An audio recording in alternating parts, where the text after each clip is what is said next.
जयपुर में एक व्यक्ति रहते थे, उनका नाम था घाटम। घाटम नाम था।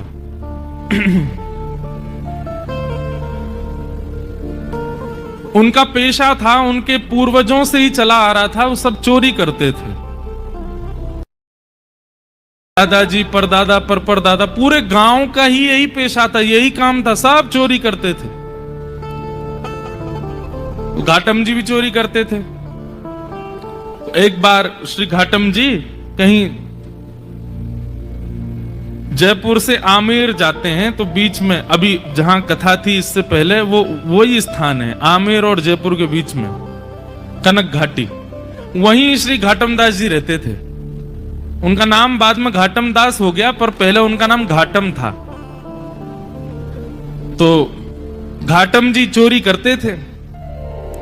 तो एक बार रात में बैठे थे चोरी करने के लिए, तो उस दिन कोई व्यक्ति तो मिला नहीं उनको मालदार, लेकिन झोला लिए हाथ में और जटाएं बांध करके कोई संत वहां से जा रहे थे।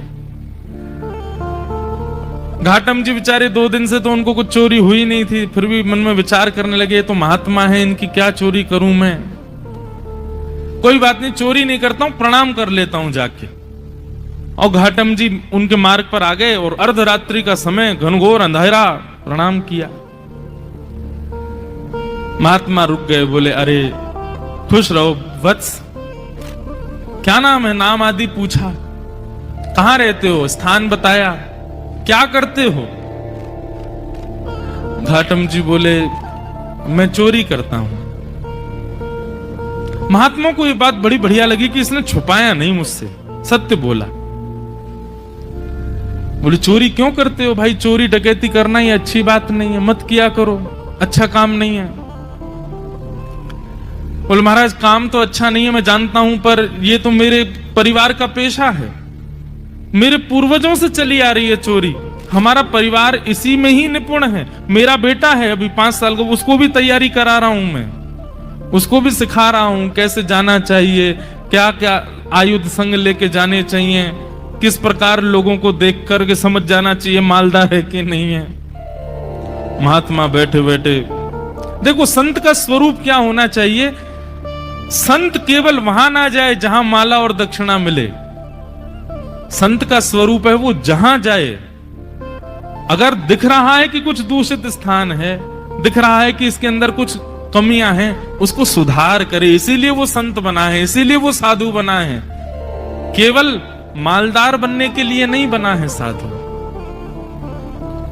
महात्मा को चिंता हो गई, बोले अगर मैं इसको कुछ सिखा करके नहीं गया और इसका जीवन परिवर्तित करके नहीं गया, तो इस मार्ग से निकलना मेरा दुष्कर हो जाएगा। ठाकुर जी ने मुझे इस मार्ग से भेजा है, इसका मतलब ठाकुर जी चाहते हैं कि इसको मैं कुछ बताऊं। महात्मा जी ने उसको बिठाया, बोले सुनो ये घाटम, तुम चोरी मत किया करो, तुम छोड़ दो चोरी। बोले महाराज जिसके रग रग में, जिसके रक्त में चोरी हो वो कैसे छोड़ सकता है। अरे हम तो ऐसे हैं, परिवार में भी हम लोग रोटी भी पानी हो तो हम चोरी करके ही पाते हैं, हम रसोई में मांगते नहीं रोटी दे दो, हम वहां भी चुपके से ही जाते हैं। इतना ज्यादा हम लोगों में चोरपन घुस चुका है कि अब ये निकल नहीं सकता। महात्मा थोड़े व्याकुल थे, तो घाटम जी बोले भगवान आप देखिए व्याकुल मत होइए, मैं भी विवश हूं कि मैं नहीं छोड़ सकता चोरी, पर हां चोरी के अलावा जो कहोगे वो करूंगा। चोरी तो मैं करूंगा, लेकिन उसके अलावा आप जो कहोगे वो मैं अपने जीवन में उतार लूंगा, उस आज्ञा को मैं सर्वोपरि मानूंगा, बस चोरी को छोड़ने को मत कहो, चोरी के साथ साथ जो कहोगे मैं करूंगा। महात्मा ने विचार किया, महात्मा बोले ठीक है 4 बातें लिखो। सबसे पहली बात, तुम सत्य बोलोगे। घाटम जी बोले ठीक है, आज के बाद चाहे कुछ हो जाए मैं सत्य ही बोलूंगा। दूसरी बात लिखो, संत जनों का खूब सम्मान करोगे, आदर करोगे। बोले जी महाराज जी।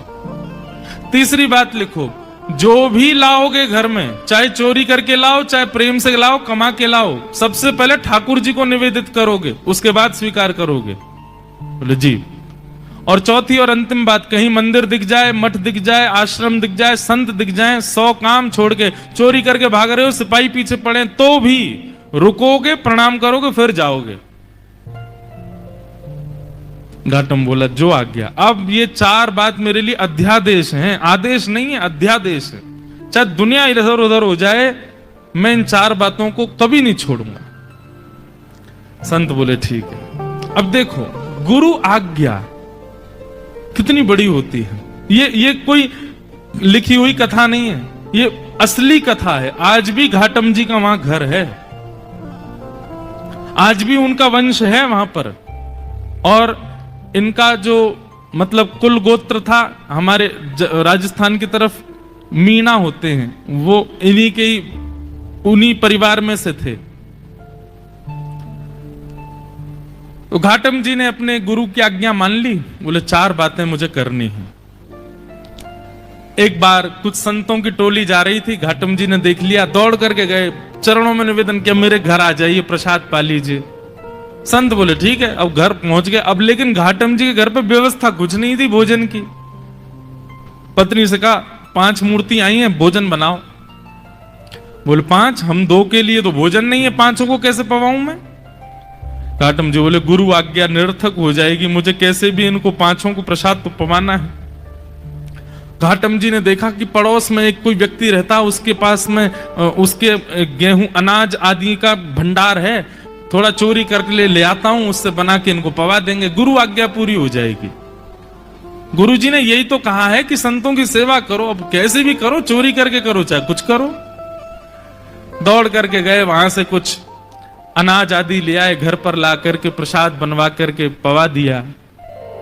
घाटम जी की चिंता हो गई कि आज सवेरे बारिश हुई थी और मैं चोरी करके लाया हूं, तो निश्चित मेरे पैरों के चिन्ह बन गए होंगे, और उसको यदि पता चल गया कि मैंने चोरी किया, वो घर आ जाएगा, मुझे पकड़ करके ले जाएगा, आदि आदि मन में ये विचार करने लगे। लेकिन मैंने तो गुरु आज्ञा के वश होकर के किया ना। इतने में ही वर्षा हो गई, आंधी तूफान आया और सब उनके चरण चिन्ह आदि मिट गए। तो उनको ये अटूट विश्वास हो गया कि मैंने गुरु आज्ञा मान करके पूर्ण किया, तो ठाकुर जी मेरी सहायता कर रहे हैं, मेरे रक्षक बने हुए हैं। घाटम जी का जीवन ऐसे चलने लगा। गुरु पूर्णिमा का समय था। घाटम जी ने मन में विचार किया, मेरे गुरु ने मुझको सब कुछ प्रदान किया, इस बार गुरु दक्षिणा के रूप में ऐसी कोई वस्तु या इतना धन कुछ दूं गुरुदेव के यहां कि वर्षों तक भी अगर मेरे यहां से सेवा ना जाए तो गुरु जी को दिक्कत ना हो, मेरी तरफ से ऐसा रहे कि हाँ परिपूर्ण हो गई सेवा। उसके लिए एक बड़ी चोरी कर लेता हूं, उसके बाद फिर मैं धीरे धीरे छोड़ ही दूंगा। एक बड़ी चोरी करता हूं, उससे जो धन आएगा गुरुदेव को दे दूंगा। और घाटम जी ने विचार किया क्या चोराऊं। तब उन्होंने विचार किया, बोले कि यहां आमेर का जो राजा है, इसके घोड़े बड़े कीमती हैं और उनमें भी एक काला अश्व है, काला घोड़ा है, वो सबसे ज्यादा कीमती है, ऐसा पूरे भारत में नहीं है। यदि उसको मैंने चोरी कर लिया और उससे जो धन आएगा वो यदि मैंने गुरुदेव को दिया तो आजीवन मुझे जितना देना चाहिए उतना एक बार में ही दे दूंगा मैं गुरुदेव को। तो गुरुदेव के यहां गुरु पूर्णिमा की सेवा मेरी तरफ से होती रहेगी। घाटम जी चोरी करने के लिए जा रहे हैं। एक सामान्य से घोड़े पर बैठ करके घाटम जी और सीधे राजभवन में प्रवेश कर रहे हैं। मुख्य द्वार से ही प्रवेश करने लगे तो द्वारपालों ने रोका, ए कहां जा रहे हो, क्या नाम है तुम्हारा? बोले घाटम। कहां जा रहे हो? बोले चोरी करने जा रहा हूं। झूठ नहीं बोलना है, गुरुदेव ने मना किया है। तो द्वारपालों ने मन में विचार किया, ये जरूर राजा का कोई गुप्तचर है, राजा का कोई बहुत घनिष्ठ व्यक्ति है, हमने इसको रोक दिया है, इसका परिचय पूछना, इसलिए बुरा मान गया, बुरा मान करके कह रहा चोरी करने जा रहा हूं। ए भाई सुनो, द्वार खोल दो, ये कोई राजा का परिचित व्यक्ति होगा, ऐसे कौन बोलता चोरी करने जा रहा हूं। द्वार खुल गए, वो भीतर प्रवेश कर गए। भीतर प्रवेश करके घुड़साल में गए, वहां सबसे महंगा घोड़ा जो काला अश्व था उसको खोल लिया, बैठ गए, लेकर के बाहर आने लगे, खुले में ही सबके सामने बाहर की ओर जाने लगे तो द्वारपालों ने कहा ये तो राजा का घोड़ा है, ये क्यों ले जा रहे हैं? फिर भैया ये काला अश्व कहां लेके जा रहे हो? बोले चोरी करने आया था, चोरी कर ली, अब चोरी करके ले जा रहा हूं। द्वारपाल बोले ये तो कुछ ज्यादा ही बुरा मान गया है, ऐसे कौन बोलता है? अरे भैया द्वार खोल दो, इनको जाने दो, रोको नहीं। उनका सत्य और वहां द्वारपाल का उसके प्रति ये भाव रखना कि बुरा मान गए, वो ऐसा फिट हुआ कि किसी को शंका ही नहीं हुई कि ये चोरी कर रहे हैं। घोड़ा लेकर के चले गए और उसी समय राजा ने आज्ञा की मेरे घोड़े तैयार करो, मैं भी जाऊंगा कहीं। ऐसा उसने आज्ञा की। जाके देखा तो काले अश्व थे नहीं। अफरा तफरी मची। जब द्वारपालों के कान में बात पहुंची तो उन्होंने हल्ला किया कि अरे एक व्यक्ति आया था, आकर के इतना सत्य बोल के, वो तो बोल के गया मैं चोरी करने आया हूं, चोरी करके ले भी गया, तुमने रोका क्यों नहीं? बोले महाराज हमको लगा कि ऐसे कौन बोलता है, चोर कभी ये बोलता मैं चोरी करने आया हूं, लेकिन वो सत्य बोल रहा था तो हमको लगा आपका कोई गुप्तचर है, आपका कोई घनिष्ठ है, इसलिए हमने रोका नहीं उसको, ले गया वो। सैनिकों को भेजा, जाओ पकड़ लो उसको, घोड़े लेके आओ। घाटम जी घोड़ा लेकर के जा रहे थे, दौड़ रहे थे खूब तेज की राजा के कोई दूत आए उससे पहले मैं इसका विक्रय कर दूं कहीं। लेकिन तभी उसी मार्ग पर ही एक मंदिर पड़ा राम जी का, और वहां संभवतः उसी समय आरती चल रही थी। गुरुदेव की आज्ञा याद आ गई। बोले गुरुजी ने कहा था कहीं मठ मंदिर आश्रम दिख जाए तुरंत रुक के प्रणाम करना है। तुरंत अपना घोड़ा रोका। भयभीत है मन में, लेकिन गुरु आज्ञा पर इतना विश्वास। घोड़े को रोका, खड़ा किया, वहीं एक पेड़ से बांध दिया, भीतर भाज करके गए। जल्दी जल्दी प्रणाम कर रहे थे, आरती चल रही थी, आरती प्रणाम की, संतों को प्रणाम किया, परिक्रमा लगा रहे थे, 4 परिक्रमा करी। लेकिन जब तक वो बाहर आते उससे पहले सैनिक आ गए, और सैनिकों ने आकर के देखा घोड़ा खड़ा है, लेकिन एक आश्चर्य हुआ, वो घोड़ा जो काला था वो श्वेत हो गया था, लेकिन घोड़े की आकृति, घोड़े की कद काठी, घोड़े का स्वरूप बिल्कुल वैसा ही था जैसा उस काले, बस उसका वर्ण श्वेत हो गया। तो सैनिक खड़े तो हो गए आके, लेकिन कहने ये घोड़ा तो वही है, लेकिन ये श्वेत कैसे हो गया? घाटम जी निकल करके बाहर आए, सैनिकों ने उनकी ओर देखा, ये घोड़ा किसका है? बोले घोड़ा राजा का है। बोले राजा का घोड़ा तो काला था, ये श्वेत कैसे हो गया? तुम चोरी करके लाए ना? बोले हाँ मैं चोरी करके लाया। ये श्वेत कैसे हो गया? बोले ये तो मुझे नहीं पता, क्योंकि मैंने जब बांधा था तब तो काला ही था। ये श्वेत कैसे हुआ ये तो मुझे नहीं पता। अरे तुझे नहीं पता, ऐसा कैसे बोल सकते हो? बोले मैं सत्य बोल रहा हूं, मुझे लगता है मैंने जिनको निवेदित किया उन्होंने इसको श्वेत कर दिया। सैनिक बोले क्या बोल रहे हो ये? बोले हाँ मैं जो भी चीज लाता हूं पहले ठाकुर जी को निवेदित करता हूं, तो शायद ठाकुर जी श्याम वर्ण के हैं, उन्होंने सोचा होगा श्याम वर्ण के घोड़े पर मैं बैठूं दिखूंगा ही नहीं, इसलिए उन्होंने श्वेत कर दिया। सैनिक बोले ये क्या तुम बोल रहे हो? बोले मैं सत्य बोल रहा हूं, ये वही घोड़ा है जो राजा का है, मैं चोरी करके लाया हूं, मैंने बांधा था तब काला था, आप लोग आए तो कहीं आप मुझे पकड़ो ना, इसलिए ठाकुर जी ने श्वेत कर दिया, पर संभवतः आपने पकड़ लिया मुझको। तो तुम ये कहना चाहते हो ठाकुर जी तुम्हारी चोरी में सहायता कर रहे हैं? नहीं नहीं, सहायता तो ठाकुर जी नहीं कर रहे हैं, पर ऐसा कह भी दें तो कोई अतिशयोक्ति नहीं कर तो रहे हैं, श्वेत उन्होंने ही किया है। बोले इसकी बातें हमें समझ नहीं आ रही, इसको पकड़ के राजा के पास ले चलो। राजा के पास ले गए। राजा ने जब घोड़ा देखा, राजा खुद आश्चर्य, बोले ये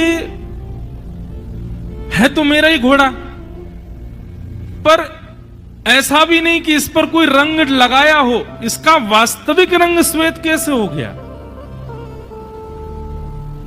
घाटम जी से पूछा, घाटम जी बोले मैं सत्य बोल रहा हूं, आप लोग मान नहीं रहे हैं, मैं ठाकुर जी को निवेदित करता हूं जो भी चुराता हूं। मैंने ठाकुर जी को निवेदित किया, उनको नहीं भाया होगा काला, इसलिए गोरा कर दिया।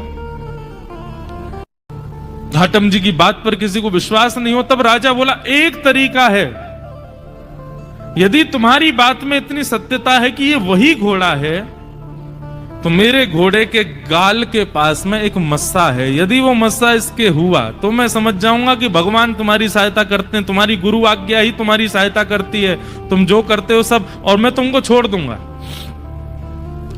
राजा ने जाकर के घोड़े की नार पर जब बाल हटा करके देखा तो वो मस्सा बिल्कुल वैसा ही था जैसा एक काले घोड़े के था, वही घोड़ा। राजा से विश्वास नहीं हुआ नेत्रों पर, उसी समय चरणों में गिर गया। बोले, महाराज आपके गुरु आपके बने रहें, पर आज से मेरे गुरु आप हैं। आप चोरी चकारी छोड़िए, सारे काम छोड़िए, आज से आप मेरे दरबार के राजगुरु हैं। आपकी गुरु आज्ञा इतनी प्रतापशाली कि आप एक चोरी का कृत्य करते हैं, उसमें भी ठाकुर जी सहायता करते हैं आपकी। आज से आप मेरे राजगुरु। और श्री घाटम जी को राजगुरु बना दिया। लेकिन राजगुरु बनने के बाद घाटम जी को बड़ी आत्मग्लानि हुई।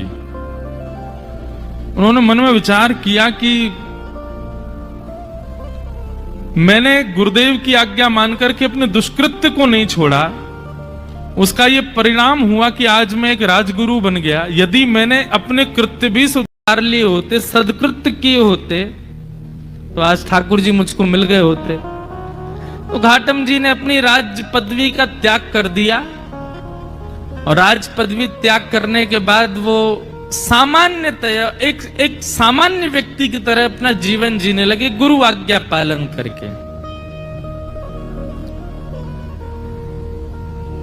और श्री घाटम दास जी,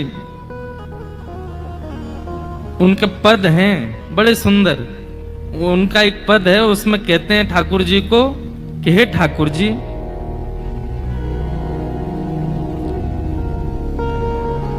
पहले तो मैं यूं ही खाता, अब तो ना कर खावा छा। ठाकुर जी, पहले तो मैं ऐसे ही खा जाता था, पर अब तो मैं स्नान करके पाता हूं प्रसाद। गल में माला, माथे पे तिलक, थारे निमित्त लगावा छा। महाने तो ऐता करी दीना, थाने की ना काई। मैंने तो इतना कर लिया आपके लिए, आपने मेरे लिए क्या किया ठाकुर जी? घाटम दास जात को मीना, तारोगे की ना। इतनी सरल सहज वाणी उनकी। ठाकुर जी से कह रहे हैं, मैंने आपके लिए इतना कुछ किया, अब तो मैं नहा के खाता हूं, अब तो तिलक लगाता हूं, माला पहनता हूं गले में। ठाकुर जी, अब तो कृपा करो मुझ पर। श्री घाटम दास जी का एक पद है, बहुत सुंदर पद है। जे नर रसना नाम उचारे, जे नर रसना नाम उचारे। आप लोग व्याख्यान बीच में जहां मुझे जरूरी लगेगा मैं करूंगा, लेकिन समझते रहिएगा। घाटम दास जी कह रहे हैं, जो व्यक्ति अपनी रसना से भगवान नाम उच्चारण करता है, उसके साथ क्या क्या होता है, श्री घाटम दास जी वर्णन कर रहे हैं। जे नर रसना नाम उच्चारे, जे नर रसना नाम उच्चारे, जे नर रसना नाम उच्चारे, जे नर रसना नाम उच्चारे। काम क्रोध मद लोभ तजे, और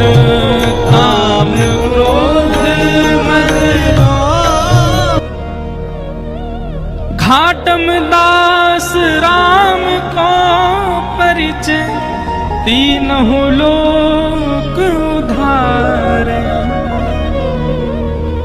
जब आप राम बोलते हैं, मस्तिष्क पर भगवत चरणार बिंदों का तिलक लगाते हैं, भेष भी भगवत भेष धारण करते हैं, तो निश्चित रूप से आप राम के हैं, ये परिचय आपका हो जाता है। सबका अपना एक परिचय है, पर वैष्णव का परिचय दूर से देखने मात्र से पता चल जाता है कि ठाकुर जी का है। इसीलिए मैं कहता हूं कि भेष बहुत आवश्यक है। यमदूत दूर से ही देख के समझ जाए कि हाँ ठाकुर जी को सेवक है, ठाकुर जी को चरण उपासक है, भले ही भीतर से कुछ भी हो, बाहर से भेष के रूप में ही केवल तुम ठाकुर जी के बन जाए, वही से कल्याण है। घाटम दास जी कह रहे हैं, राम जी का परिचय जिस प्रकार कहीं पुलिस वाले बैरिकेटिंग लगा दें या कहीं वीवीआईपी लोग नहीं जाने देते भीतर, तो वहां आप अपना परिचय बताते हो कि हमारा उससे परिचय है। वहां के एमएलए हमारे चाचा हैं, वहां के वो मुख्यमंत्री हमारे फूफा जी हैं, ये है वो है, ऐसे परिचय देकर के भीतर चले जाते हो। घाटम दास जी कह रहे हैं, तीनों लोग सब जगह पहरेदारी है। पाप करने वाला नरक जाएगा, पुण्य करने वाला स्वर्ग जाएगा और भक्ति करने वाला वैकुंठ जाएगा। इनके अतिरिक्त व्यक्ति यहां कोई नहीं आ सकता। परंतु घाटम दास जी कहते हैं, जिसका राम जी से परिचय है, जो राम जी का है ऐसा जिसका परिचय है, तीनों लोक उद्धार है। उसको तीनों लोक में कहीं भी रुकावट नहीं हो सकती, वो तीनों लोकों से उबर जाता है। जे नर रसना नाम उचारे, ऐसे घाटम दास जी फिर कालांतर में उनको आगे चल करके ठाकुर जी का प्रत्यक्ष साक्षात्कार दर्शन हुआ और दर्शन के पश्चात वे भगवत धाम को प्रस्थान कर गए। तो एक सदगुरु की कृपा, उसकी सामान्य वाणी। अरे राह चलते हुए एक संत ने 4 बातें बता दी एक चोर को, और उस मार्ग पर चल करके वो चोर एक दिन ठाकुर जी के प्रत्यक्ष दर्शन कर लेता है। हम चोर तो नहीं है, हम डाकू तो नहीं है, हम डकैत तो नहीं है, हम इतने नीच तो नहीं है, हम तो सामान्य मानव हैं। शुद्ध रोटी खाते हैं, शुद्ध जल पीते हैं, शुद्धता से रहते हैं, सब काम ठीक करते हैं। हम में इतने अवगुण नहीं है। हम गुरु आज्ञा को यदि मान लें तो हमारी स्थिति क्या होगी। इसलिए भैया, आज्ञा गुरुणाम अविचारणीयाम, ये रहुगण जड़ भरत संवाद इसी बात का प्रतिपादन। अच्छा।